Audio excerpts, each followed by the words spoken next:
So let's talk about our climate and our weather for the last month or so. We'll start you out with the almanac for today. We hit 55 today, which is above average by a lot, by 9 degrees. The average high today being 46. The record is 60, so we were closer to the record than we were to the average. The other thing that's interesting is our rainfall. For the month to date, for December, 7.38 inches of rain in Portland, thanks in large part to what we did this week. We will end December well above average for our rainfall, the monthly departure, so we're nearly 2 inches above average for December. That won't change by the end of the day tomorrow night, but we're also above average for the year to date for 2022 on whole, and even more importantly, we're above average for the water year, which is just like the calendar year, but instead of starting on January 1st, we start the clock on October 1st. And the reason we do that is we capture one entire storm season by going October 1st to September 30th, whereas if you go for the calendar year, you're really catching the last part of one year and then the beginning of the other year. So that's why we do the water year calculation. And again, both of those are above average. So good news for our rainfall. And a beautiful look at Portland's tree in downtown Portland. It's 49 degrees right now. The wind is out of the south-southeast at 9. Doppler radar showing what looks like a lot of precipitation, but it's largely been light, at least since midnight last night. We have only picked up 0.04 of an inch of rain here.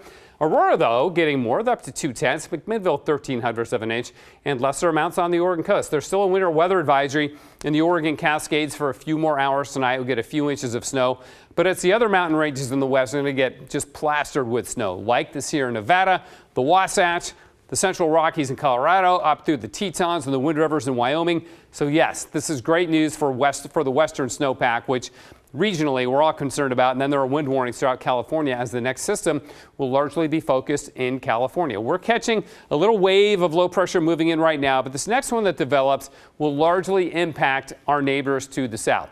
Let's talk about what the other thing that's impacting already are the airlines and the airports. Now, no delays regionally here in the Northwest.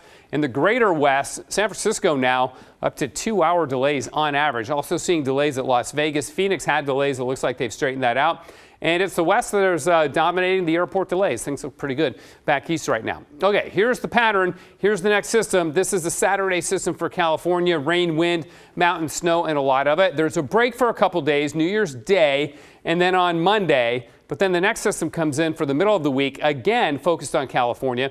And then the next system towards the middle of next week, again focused on California, which is great. We want them to get as much as they can get, right? Now, we get our fair share too, so no shortage of rainfall here, but not that much through Monday. And then as we go into early in the middle part of next week, the amounts tick up, but notice Southern Oregon seeing quite a bit more than Northern Oregon. In Northern California, 2, 4, 5, 6 inches of rainfall. That will equate to feet of snow in the Sierra Nevada. 55 is our high today, as I mentioned. It was a warm day here in Portland. The warmest place in the state. That doesn't happen very often in late December. We are at 49 right now. Freezing level has dropped a bit. It's down to 4,200 feet. Okay, then the rain tapers off tonight. Some showers around tomorrow, but we'll get some sun breaks, and highs will be in the upper 40s, so not as warm as today, but a pretty tolerable last day of the year. On New Year's Eve, my concern is that fog begins to form, so factor that into your plans if you're going to be driving. And just be super careful out there New Year's Eve, of course. And then New Year's Day will be dry. We'll begin 2023 on a dry note. Oh, I like that. That's a good start, but also a good reminder. We talk about that fog. Yeah. TriMet offering free rides. So just make sure, there's ways to celebrate responsibly and still have a lot of fun out.